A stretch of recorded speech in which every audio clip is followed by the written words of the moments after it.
Hello everyone, Equipment War here, and welcome to a build guide for my Fire Witch, or actually an alternative version to my Right and Fire Witch.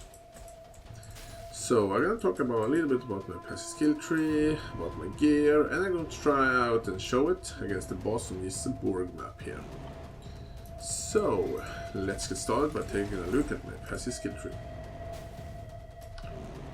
That's going to be here on safety. So I'm starting as a witch, obviously. I'm gonna talk about my ascendancy tree first. I went for line of the primordial, then I went for program of calamity. I have pendulum of destruction, and when I finally decided to ascend the fourth time, I'm going to go for mastermind of the sword.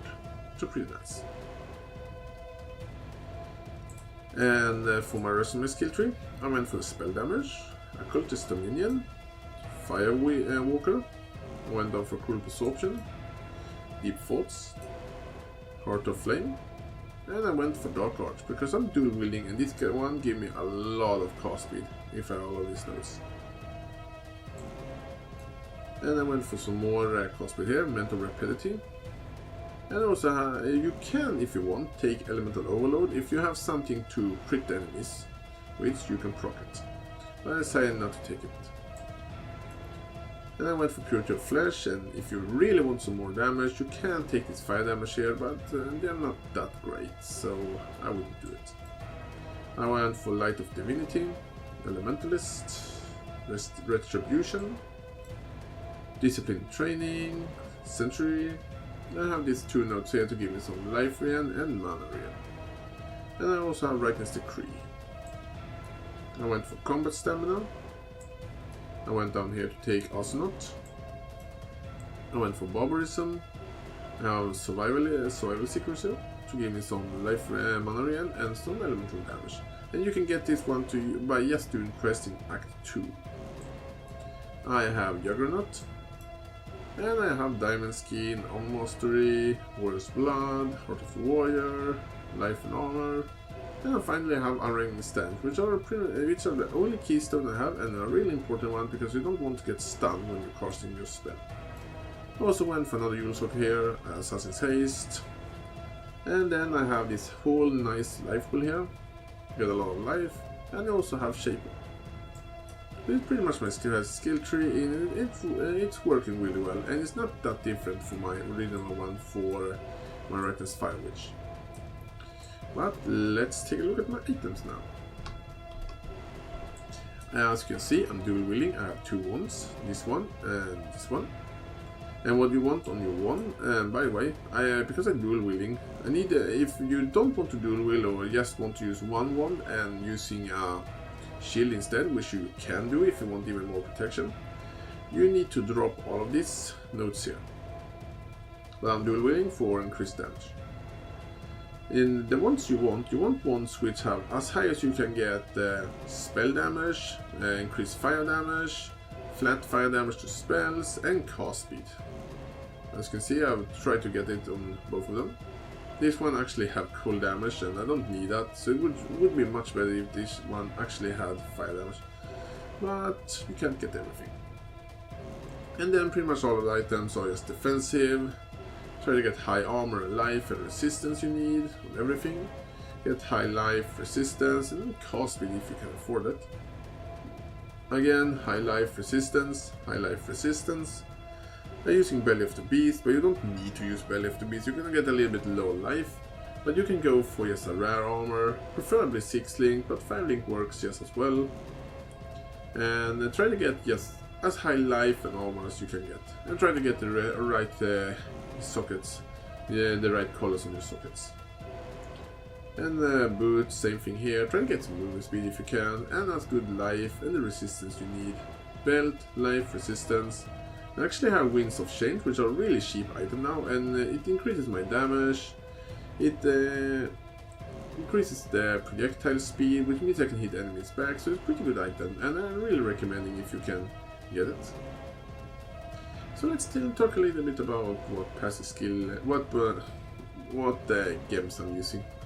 My Incinerate are linked to break the multiple projectiles, Iron Will, Control Destruction, and fire penetration. And if I had a 6 linked, I would use elemental focus, which looks like this. And you can get this one in, you can go at both this one and control destruction in Act 2. I also using a fire totem, flame totem. And if you're wondering why it is a book, it's just because I have a skin on it. It looks amazing. And fire totem, I'm mostly using it for distracting enemies. And it is just linked to faster casting and elemental focus. So I just usually just put it up there and it starts attacking enemies attack it, and I can attack the enemies. And it's doing some damage, you can see in 19,000, so it actually put out pretty good amount of damage by itself. And I'm using 2 golems. I'm using a lightning golem and a fire golem, and they're not linked to anything special. I just have them linked for fun to lessen multiple projectiles and some life leech. But if you can, I don't have the right sockets here, but if you can, use a minion life on them, so they will get more life and have better survivability. I'm just using 2 auras. I'm using a Warlord's Mark linked to Blasphemy, and this is how I get back my mana and life. As you can see, my mana now, it goes down quite quickly. But when the enemy have Warlord's Mark on them, I can sustain it forever and just keep attacking, and they will give me life back as well. And also some endurance charges, which are pretty nice. They give you it's a nice protection against physical damage. And I'm using a Clarity, because as you saw, Incinerators are really mana hungry skills, so I really need that. And I'm also using a Lightning Warp to get out of bad situations fast.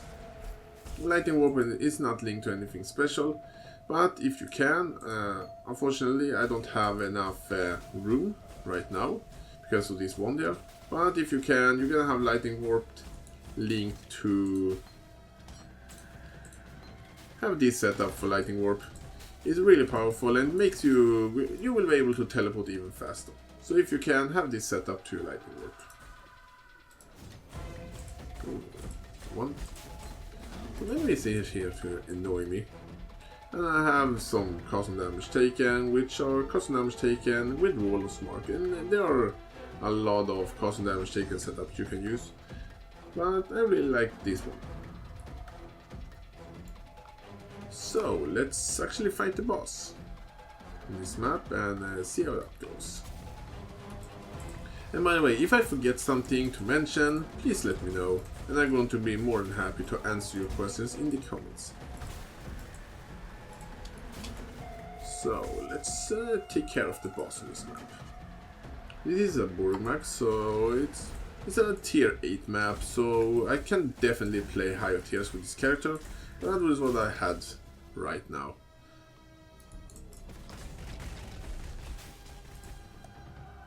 Let's see if we can find the boss. Oh, there we go. This skeleton rower. Did my Firewall die? No, it didn't. And as you can see, I do quite a bit of damage to him. And he's dead. So this has been a really simple build guide for this character, and I hope you like it. If you have any questions, feel free to ask me in the comments. And I'm going to have a link to where you can find my original version of this character when I'm using Right and Fire. It's not that different with this one, but this one is even more beginner friendly, and it actually do more damage. So this is actually a little bit of an upgrade to my old one. By the way, thank you all for watching, and have a nice day.